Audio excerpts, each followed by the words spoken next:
Welcome to the Court of the Grange Diaries. I'm Capella Van Ryan, British author and screenplay writer. Thank you so much for joining me again today. I want to start off by apologising for the really poor lighting because we're inside my actual cottage right now, and throughout the entire cottage it is so dark, and by this time Colin and I both feel it's like so much like prison at the minute. On top of everything that we're going through, I already feel restricted and frustrated. But today I wanted to bring you inside and show you what exactly we have actually been living with since we moved in here, roughly 8 months ago. So firstly, I want to share with you this filthy shower. No matter how much we clean it, it was like this when we moved in, but it's even worse. It's really bad, and you clean it and then the same day it's this literally over again. I'm going to show you exactly what I mean. So here we go. That is literally the filth. And then whenever you look in the socket, you can see that the plug itself is filled with water. It does not clean, it does not flush. The actual shower head is filthy and manky. It doesn't work, and it drips water day and night to the point it is like you're going out of your mind. We can't get this grout cleaned. It is literally just filthy. No matter how much you clean it, it just doesn't come off. And then Anne says that you're not allowed to use bleach for anything, despite the fact that we were all told to use bleach for this virus that we're currently in a pandemic and lockdown over. In addition to that nasty thing, which we actually don't use the shower, we actually have to wash from the sink. So even though we're paying full rent and we're not getting any deductions for anything, we can't use the shower. Firstly, because it is so filthy, the water stinks, the socket completely stinks, it is foul. But also there's no hot water.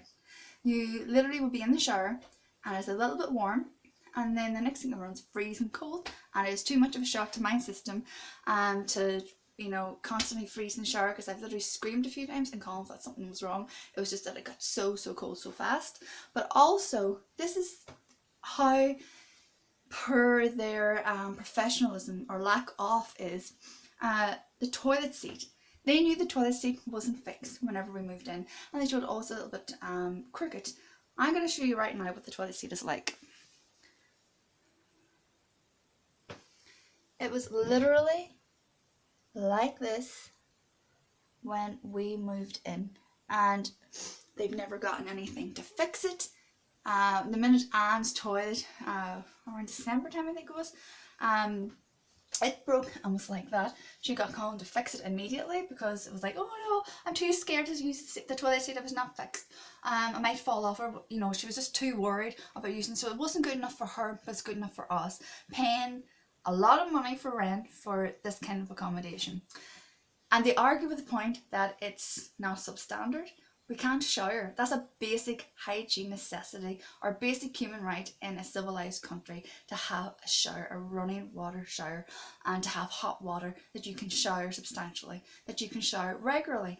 But this comes as no surprise, because in September, Anne asked me how often I wash my hair, and I says 2 to 3 times a week. Normally 3, because I work out a lot, so it gets greasy and I just like to feel clean.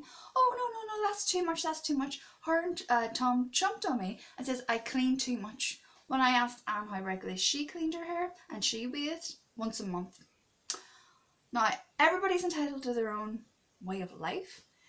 I choose to wash a lot more frequent than that, like every day, like 2-3 times a day, and just to stay hygienic and to feel nice and to feel good and smell nice. And then it picks your morale up and everything else, so there's a lot of benefits to it.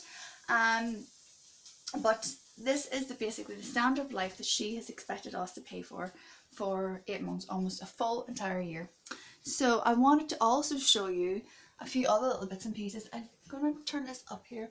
If you can see that there are holes all the way around here where it's cracked. It doesn't quite it's all chips. There's gaps in here, you can see. In addition to that, I want to show you the walls where you can literally see it looks like bullet holes where something has been riddled. cracks in the wall, chips, everything is totally chipped. The poor standard of curtain rail, filthy curtains, filthy everything that is so hard to clean. The state of these walls, the state of those walls is unreal. And that's what it was like when we first moved in. I've been cleaning them. It was actually worse because I have been cleaning them, trying to scrub them clean, and it is just whatever's on there has been on there a long time and I can't get them off. I'm going to show you the condition of the walls, how this has been finished. And Anne brags about how great of a job Tom did building these. He's not a qualified builder. So I'm just showing you the condition of what we're living in at the moment. None of these finishings is satisfactory, certainly not for the amount of money that we're paying for. In addition to that, we have sockets. We have these plugs or switches for the electricity. A lot of them don't work. This light here, you know, there's holes in the ceiling, there's holes behind the lighting, there's holes again in all of the doorways. A lot of these lights don't work. I'm going to show you the kitchen lights and then I'm going to leave it here and then I'll just pick up where I've left off tomorrow. Here is another extreme, let me get this angle. Circles. Here we go. There we go. That there is not acceptable under health and safety standards. So this is a peek into our cottage and what we're paying for. And the reason why I haven't done any videos like this here before, because one, those of you who have followed me for years will know my house from Northern Ireland, how spotless and immaculate it's always been. A place, everything for its place. Here it's just filthy. No matter how much you clean, it is just disgusting. And it gives me such frustration and anxiety that one, it's really annoying. Two, it's embarrassing. Three, I am beyond frustrated because I am paying to live here under these circumstances. And on top of which, we've had no TV for the entire time we've been here. They won't fix it, they won't do anything to it, they won't go out and try to get something done for it, because they're comfortable watching their TV in their house 24 hours a day. In addition to all of that, actually, you know what? I've covered enough for today. I'm going to cover the rest tomorrow whenever I'm back. So I will cover the rest of this cottage tomorrow and you can see for yourself what I've been complaining about and why I am complaining the way that I am. So I will see you tomorrow, and for right now, take care and God bless, and thank you so much for watching.